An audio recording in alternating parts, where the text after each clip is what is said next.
Bismillahirrahmanirrahim. Assalamualaikum warahmatullahi wabarakatuh. Selamat malam untuk Pak Iwan dan Pak Agus. Materi yang akan saya sampaikan yaitu tentang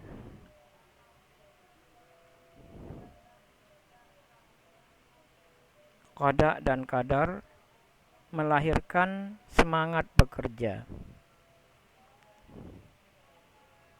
Ada dua pemahaman tentang qada dan qadar ini, bahwa manusia itu seperti wayang yang digerakkan oleh dalang.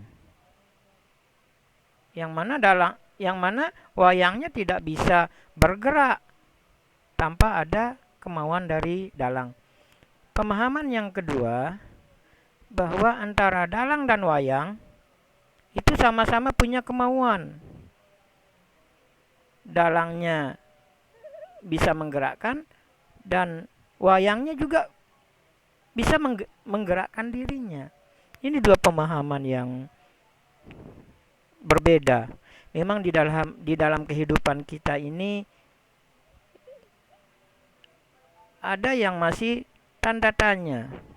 Contohnya, di contoh kecil saja yang setiap hari kita alami, yaitu tentang adanya hujan. Menurut ilmu pengetahuan, terjadinya hujan karena ada gesekan dari air laut sehingga menjadi uap, maka turunlah hujan. Itu menurut ilmu pengetahuan. Menurut ilmu agama, turunnya hujan itu karena ada perintah Allah kepada malaikat Israfil yang menurunkan hujan. Malaikat Israel. Kemudian tentang ilmu filsafat, bahwa hujan itu turun karena memang di atas itu ada hujan, ada awan, ada panas. Maka silih berganti hujan dan silih berganti turunnya hujan itu. Di atas itu udah ada hujan. Itu menurut ilmu filsafat. Maka di dalam kehidupan ini ada yang masih tanda tanya. Begitu juga yang saya bahas ini tentang qada dan qadar ini, ada pemahaman yang tujuannya sebenarnya sama tapi berbeda.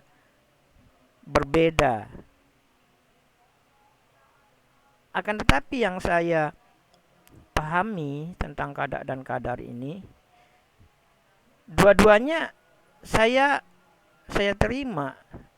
Yang pertama, bahwa kehidupan kita ini digerakkan oleh wayang semata. Saya terima. Yang kedua, antara dalang dan wayang itu sama-sama kemauan. Kita lanjut tentang qada dan qadar, apa saja materi kita. Yang pertama adalah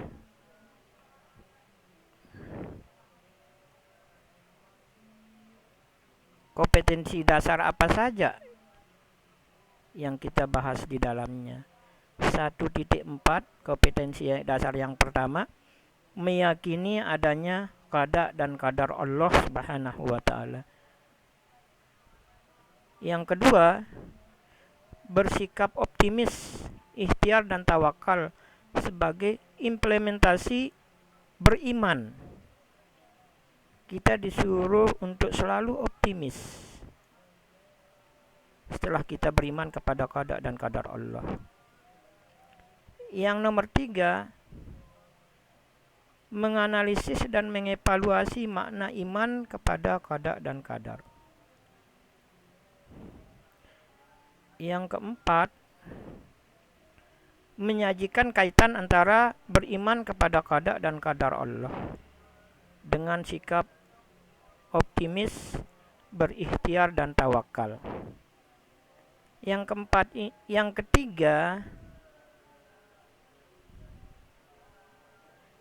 keempat maksud saya, menyajikan kaitan antara qada dan qadar. Qada itu kan hukum Allah. Jadi realisasi dari qada itu adalah kadarnya.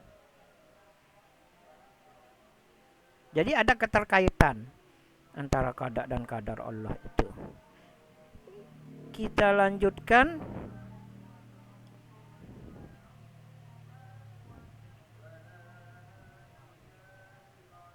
Gimana nih Pak Irfan? Kita lanjutkan.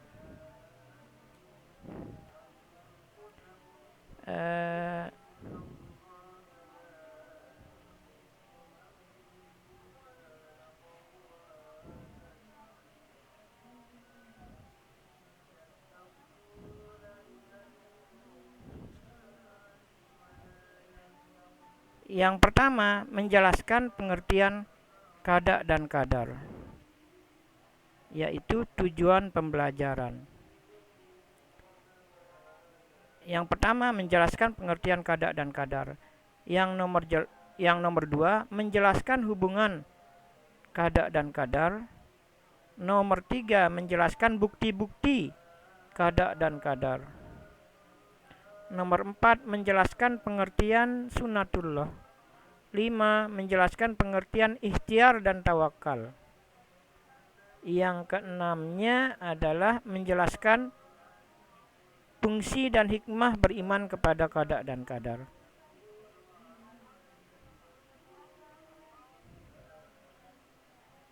Ya kan, yang keenam itu menjelaskan fungsi dan hikmah beriman kepada qada dan qadar.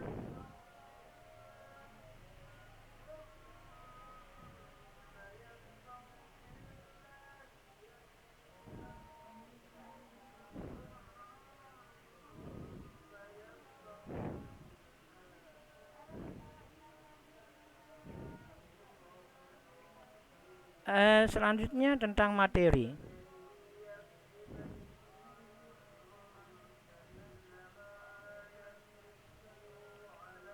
Definisi qada dan qadar. Nomor 2, ciri-ciri orang beriman kepada qada dan qadar. Yang ketiga, hikmah mengimani qada dan qadar.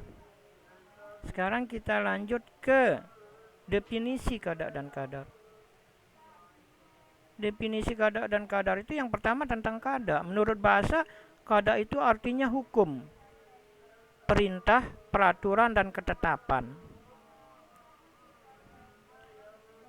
Jadi qada itu adalah segala bentuk ketetapan Allah yang telah ditetapkan kepada semua makhluknya sejak zaman azali. Sejak zaman azali itu maksudnya sebelum manusia itu diciptakan udah ditetapkan oleh Allah. Kemudian menurut definisi qadar, ukuran atau qadar. Menurut istilahnya, perwujudan dari qada Allah Subhanahu wa taala terhadap semua makhluk dalam ukuran sesuai dengan iradatnya atau pelaksanaannya dari qada yang direncanakan Allah Subhanahu wa taala. Jadi antara qada dan qadar itu ada kesinambungan, adanya keterkaitan antara qada dan qadar.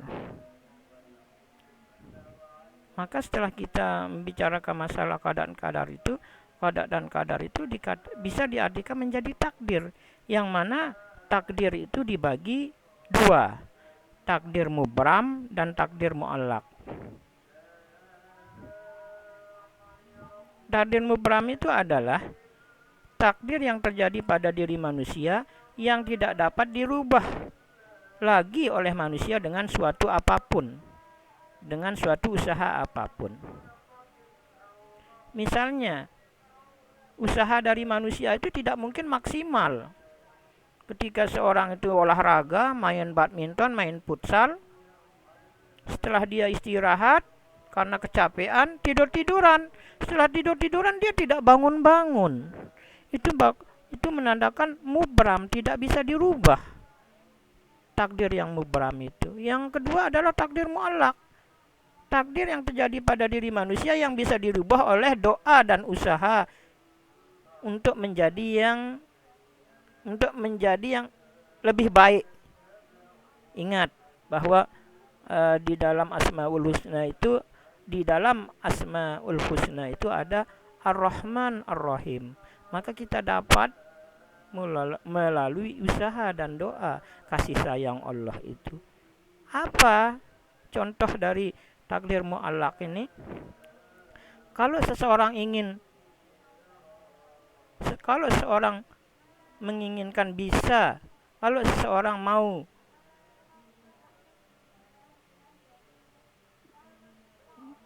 belajar sepeda motor, maka harus dia rajin berlatih sehingga dia bisa memakai sepeda motor itu. Ciri-ciri orang yang beriman kepada qada dan qadar. Setelah kita membicarakan bagaimana takdir, bahwa qada dan qadar, takdir Allah itu ada yang bisa dirubah, ada yang tidak. Ingat, itu merupakan usaha dari manusia itu, adanya mubram dan mu'allaq itu. Tanda-tanda usaha dari manusia itu. Ciri-ciri orang yang beriman kepada qada dan qadar itu optimis, percaya diri. Yang kedua adalah ikhtiar dan berusaha. Yang ketiga adalah tawakal, berserah diri kepada Allah. Bahwa kita sebagai orang Islam harus optimis. Yang ciri-ciri yang pertama ini perlu saya jelaskan. Kita sebagai orang Islam selalu optimis. Contohnya sekarang kita lagi berpuasa. Kalau kita lihat pengertian dari berpuasa itu adalah menahan diri. Sunatullah, ketetapan Allah yang ditetapkan oleh Allah kepada makhluknya. Sepeda motor kalau tidak pernah diistirahatkan bisa jadi rusak, walaupun sepeda motor itu mesinnya dari baja. Kalau tidak pernah diistirahatkan, begitu juga kita sebagai manusia tidak pernah makan, minum, tidak pernah istirahat, nanti lama-kelamaan jadi sakit. Maka ketetapan Allah itu menetapkan dalam 1 tahun 12 bulan itu, ketetapan Allah itu dibersihkan yang 11 bulan itu dengan berpuasa 1 bulan. Sangat masuk akal sekali. Bahwa manusia yang berpuasa, lambung, usus, pencernaan, dalam 24 jam itu diistirahatkan selama 6 jam. Kita makan sahur jam 3 malam. Jam 3. Ya, jam 3 kita makan sahur. Ketika apa yang kita makan itu diistirahatkan lambung, pencernaan, perut kita, itu istirahat kurang lebih jam 11 atau jam 12 dia istirahat lambung, pencernaan, perut kita itu. Makan sahurnya jam 3, diistirahatkan kurang lebih jam 11. Dari jam 11 sampai jam 6 itu selama 6 jam kurang lebih. Nanti kalau kita pergi ke dokter, kalau kita mau minum obat lagi, disuruh tunggu 6 jam baru minum obat yang lain. Itu maksudnya kita selalu optimis adanya qada dan qadar Allah ini, karena Allah yang menentukan. Tuh, Irfan. Nah, bisa dia. Selanjutnya yang ketiga, hikmah mengimani qada dan qadar Allah ini. Apa hikmahnya? Yang pertama adalah memiliki jiwa yang qanaah. Perlu saya jelaskan memiliki jiwa yang qanaah, hikmah pada iman kepada qada dan qadar ini. Karena kita di sekolah, kita menghadapi anak-anak yang masih labil ya.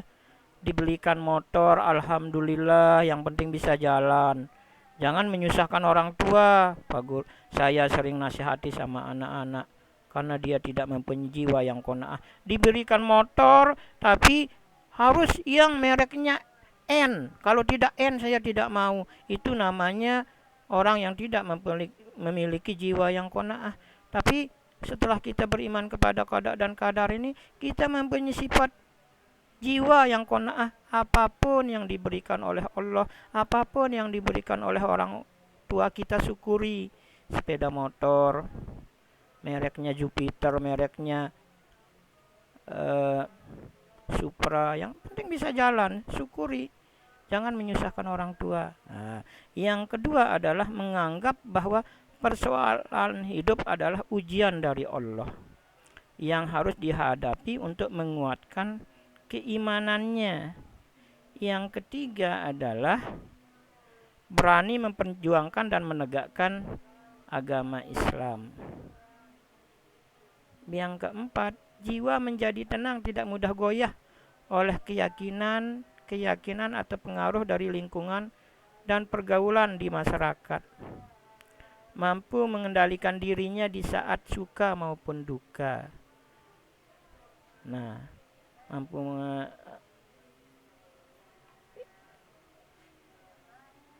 kesimpulan dari iman kepada qada dan qadar ini adalah bahwa manusia itu bisa berusaha, tapi Allah yang menentukan. Manusia bisa berusaha, tapi Allah yang menentukan. Itu aja tentang penjelasan saya tentang iman kepada qada dan qadar. Dengan iman kepada qada dan qadar itu menambah semangat bekerja. Cukup sekian. Wassalamualaikum warahmatullahi wabarakatuh.